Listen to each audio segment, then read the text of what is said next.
다윗은 간음과 살인교사라는 중대한 죄를 저질렀습니다. 그런 그에게 하나님은 마음에 합한 사람이라고 했습니다. 어떤 생각이 들었나요? 좀 의아하지 않나요? 나도 저 정도는 의롭다고 생각한 적은 없었을까요? 사실 저도 다윗을 묵상할 때마다 그런 생각을 했습니다.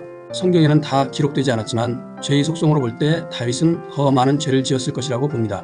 왜냐하면 그는 아무런 죄책감 없이 밧세바를 범했고 그 남편 우리아를 살인교사했는데요. 그 태도는 이미 오래전부터 양심이 무뎌졌음을 암시합니다. 말 그대로 바늘 도둑이 소 도둑된다는 속담이 떠오르지 않습니까?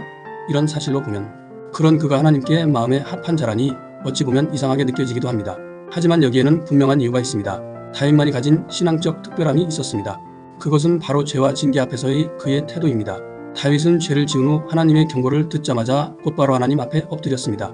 그 이후에도 그는 끊임없는 집안의 우환과 건강 악화 등 무서운 고난을 겪었습니다. 하지만 그 고통 중에도 그는 하나님을 원망하지 않았고 오히려 찬양했습니다. 왜 그랬을까요?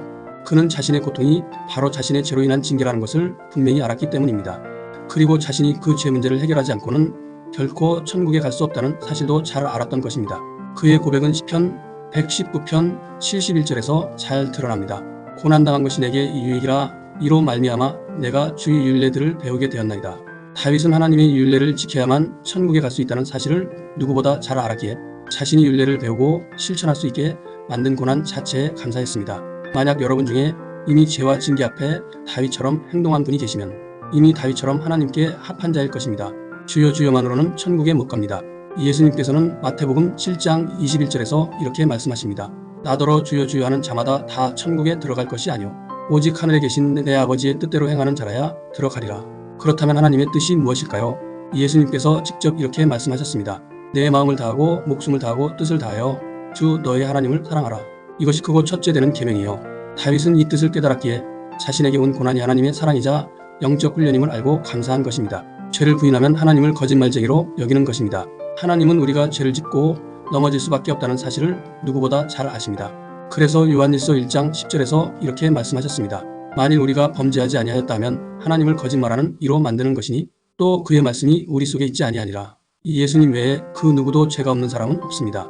하나님은 우리가 죄를 짓지 않으려는 진심 어린 태도와 회개하는 마음을 보시고 기뻐하십니다. 때로는 징계를 통해 우리를 죄에서 멀어지게 하십니다. 이 징계는 사랑의 채찍이며 영혼을 지옥에서 건지시려는 아버지의 마음입니다. 다윗은 그 마음을 정확히 알았던 것입니다. 열왕기상 1장 징계를 통해 변한 다윗. 다윗이 징계를 얼마나 깊이 받아들였는지는 죽기 전의 행동에서 잘 드러납니다. 성경은 이렇게 기록합니다. 열왕기상 1장에서 4절입니다. 다윗 왕이 나이가 많아 늙으니 이불을 덮어도 따뜻하지 아니한지라. 그의 신하들이 왕께 아뢰되 젊은 처녀 하나를 구하여 왕을 수종들게 하여 왕을 따뜻하게 하게 하소서 하매 이에 수냄 여자 아비삭을 찾아 왕께 데려왔으니 그가 왕을 시중들었으나 왕이 그와 동침하지 아니하였더라. 여기서 동침하지 않았다는 것은 단순히 노쇠해서가 아닙니다. 왕이 거절했기에 기록이 남은 것입니다. 젊고 아름다운 여인을 곁에 두고도 육체의 유혹을 끄는 것은 그가 이전에 죄를 깊이 뉘우쳤고 다시는 같은 죄를 반복하지 않겠다는 결단의 표현이었습니다. 이것은 그가 젊은 시절 지은 죄를 안전히 단절하였음을 의미합니다. 다윗의 진정한 회개의 본보기로 기록한 것입니다. 징계에 대한 올바른 태도. 다윗은 이렇게 고백합니다. 여호와여 주께서 징계하시고 주의 율법으로 교훈하시는 사람은 복이 있나이다. 이 얼마나 놀라운 고백입니까? 혹시 여러분 중에 고난 중 이런 고백을 하신 경험을 가지신 분이 있나요? 그런 분이 있다면 그분은 다윗처럼 천국 백성이 되었을 가능성이 아주 높습니다. 다윗은 고통 중에도 하나님을 원망하지 않았습니다. 오히려 눈물로 기도하며 찬양했습니다. 고난을 통해 천국에 가까워진다는 건 그것이 다윗에게는 너무나 감사한 일이었습니다.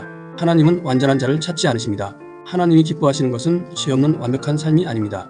죄를 깨닫고 징계 앞에 엎드릴 줄 아는 마음, 그리고 하나님께로 더 가까이 나아가려는 그 태도입니다. 여러분도 아마 자녀가 말을 듣지 않아 회초리를 든 경험이 있으실 것입니다. 그 자녀가 훗날 그때의 회초리 덕분에 바르게 살게 되었습니다. 감사합니다. 라고 말해준다면 부모로서 얼마나 기쁠까요? 하나님께서는 바로 그 기쁨을 다윗에게서 느끼셨던 것입니다. 다윗은 죄가 많았습니다. 우리 중 그만큼 죄를 지은 사람은 거의 없을 것입니다. 그럼에도 불구하고 그래서 그는 하나님 마음에 합한 자가 된 것은 바로 죄와 징계에 대한 이해와 태도였습니다.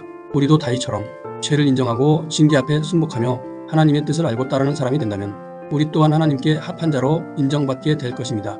우리가 얼마나 정금 같은 선왕인이 되어야 천국에 갈 수 있는지 정확히 알 수는 없습니다. 다만 다윗과 같은 자세라면 좁은 문을 통과하고 극소수만이 갈 수 있다는 천국 백성이 될 수 있을 것입니다. 하나님의 징계가 우리 영혼을 살리는 통로임을 기억하며 살아가시길 축복합니다. 혹시 신앙적으로 고민되는 분이 계시면 댓글 남겨주세요. 저도 배우는 입장에서 함께 고민해 보겠습니다.